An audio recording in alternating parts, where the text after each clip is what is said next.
లగచర్లలో collector అధికారులపై దాడిలో BRS నేతల హస్తం ఉన్నట్లు తాండూరు ఎమ్మెల్యే మనోహర్ రెడ్డి ఆరోపించారు. కొడంగల్ నియోజకవర్గంలోని దుద్యాల మండలంలోని లగచర్ల గ్రామంలో జరిగిన సంఘటనను ఆయన తీవ్రంగా ఖండిస్తూ మీడియాతో మాట్లాడారు.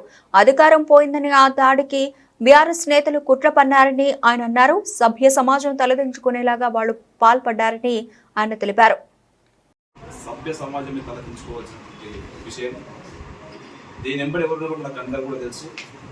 గత 10 సంవత్సరాల నుంచి అధికార దహంతో అధికారం మతం ఎత్తి వాళ్ళ అధికారంలో ఉన్నామనే దాంతో వీరంగా ఆ అధికారం పోయిన కోపంతో ఏం చేయాలని తోచక అక్కడ ఉన్నటువంటి రైతులను అడ్డం పెట్టుకొని వారికి ఇన్స్ట్రక్షన్స్ కూడా అంతా కూడా టీఆర్ఎస్ భవన్కి వెళ్ళి రావడం, దాని వెంబడి కేటీఆర్ కానీ హరీష్ రావు కానీ కేసీఆర్ కానీ వీళ్ళు ముగ్గురు నుండి కథ నడపడం నిన్న జరిగినటువంటి లగచర్ల దాంట్లో ప్రధానమైన పాత్ర వాళ్ళ ముగ్గురే ఉండి ఈ విధంగా రైతులను అడ్డపెట్టుకొని డ్రామా చేయడం.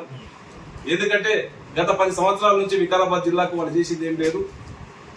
ఇప్పుడు వికారాబాద్ జిల్లా గౌరవ ముఖ్యమంత్రి గారు జిల్లాని డెవలప్ చేయడం ఒక మంచి ఉద్దేశంతో ఈ రోజు అక్కడ లగచర్లలో ఫార్మా ఇండస్ట్రీస్, ఫార్మా కంపెనీస్ తీసుకొస్తా ఉంటే వాళ్లకు కళ్ళు మండి ఈరోజు కొడంగల్ నియోజకవర్గం ఫార్మా బే కానివ్వండి, ఈరోజు ఎడ్యుకేషన్ లో ఒక మెడికల్ ఇన్స్టిట్యూషన్ కానివ్వండి, ఒక వెటర్నరీ ఇన్స్టిట్యూషన్ కానివ్వండి, ఒక ఇంజనీరింగ్ కాలేజ్, పాలిటెక్నిక్ కాలేజ్ రావడం వాళ్ళకు ఒక అసూయతోని వీళ్ళు ఆ రోజు ఏదైతే తెలంగాణ గవర్నమెంట్ ఏదైతే మేము కోటి ఎకరాలు ఇస్తాం అని చెప్పి ఏదైతే గవర్నమెంట్ వాళ్ళకు వచ్చి 10 సంవత్సరాల నుంచి మన దగ్గర ఆ రోజు గౌరవ మరిచెన్నారెడ్డి గారు స్థాపించినటువంటి కోటిపల్లి ప్రాజెక్టు కూడా వాళ్ళు ఒక 10 రూపాయలు కూడా ఇవ్వకపోవడం, ఈ రోజు మన ముఖ్యమంత్రి గారు ప్రత్యేకంగా శ్రద్ధ పెట్టి మన జిల్లాను డెవలప్ చేద్దామంటే కొంతమంది కిరాయి మూకలతోని అధికారుల పైన దాడి చేపించడం చాలా దురదృష్టకరం.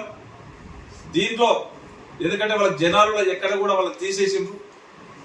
దానికి నిదర్శనం మొన్న జరిగినటువంటి పార్లమెంటు ఎలక్షన్లనే 8 నియోజకవర్గంలో వాళ్ళ గుండుసున్న డిపాజిట్ కూడా రాలేదు.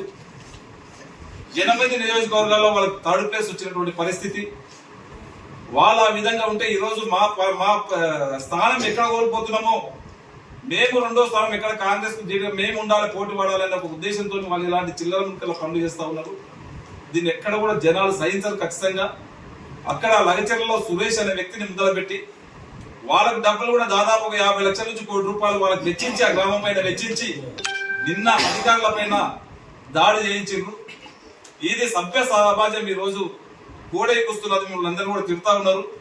దాన్ని కూడా మనం మందలించడానికి ఈ రోజు మధుసూదనాచారంటే మనకు అందరూ కూడా అభిమానము. ఒక ప్రతిపక్ష నాయకుడు ఆయన ఈ రోజు వచ్చి కలెక్టర్ని ఏ విధంగా కొట్టిండు, అధికారులను ఏ విధంగా కొట్టిండో కొట్టడం పరామర్శించడానికి రావడం సిగ్గుచేటు.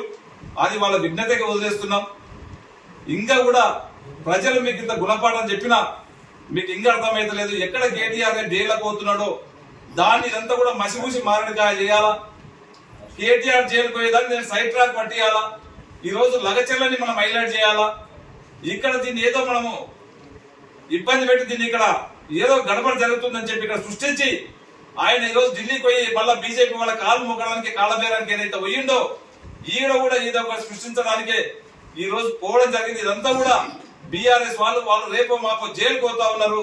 దాన్ని ఏ విధంగా సైడ్ ట్రాక్ చేయాలనో అనే ఒక ఉద్దేశంతోనే ఈ రోజు లగచర్లలో జరిపించింది అక్కడ టీఆర్ఎస్ వాళ్ళకి కావాలని చెప్పి అదందరూ కూడా అర్థమవుతున్నది. ఇది మంచి పద్ధతి కాదు. గతంలో మీరు కూడా దాదాపు 50-60 ఎకరాలు ల్యాండ్ అక్విజిషన్ చేసిండ్రు, లక్ష్మీదేవ్పూర్లో చేసిండ్రు, మన పక్కనే ఉదాడాపూర్లో చేసిండ్రు, మనకి ఎక్కడో ఫార్మసీట్లో చేసిండ్రు, కాళేశ్వరం ప్రాజెక్టు చేసిండ్రు. ఎక్కడ కూడా వాళ్ళకి సహకరించినము, వాళ్ళ కాంపెన్సేషన్ ఎక్కువ ఇవ్వమని చెప్పినాము, ఇవ్వండి చెప్పినాము.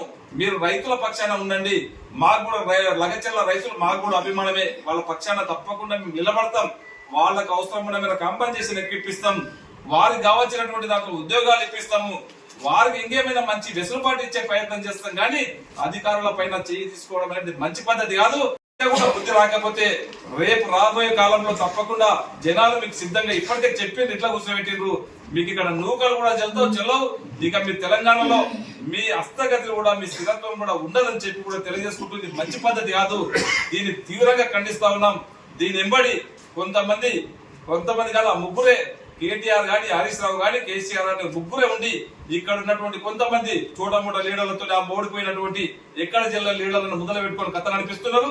అది మంచి పద్ధతి కాదని చెప్పి కూడా తెలియజేసుకుంటూ నాకు ఈ అవకాశం ఇచ్చిన వారందరూ కూడా ధన్యవాదాలు తెలుపుకుంటూ గౌరవ ముఖ్యమంత్రి గారికి ఇస్తున్న దానికి ఎక్కడ కూడా బెదరడు. మీరు ఎంత ఈ విధంగా ఏ మంచి పని చేసినా ఈ రోజు ఒక మూసి ప్రాజెక్ట్ చేస్తా ఉన్నాం.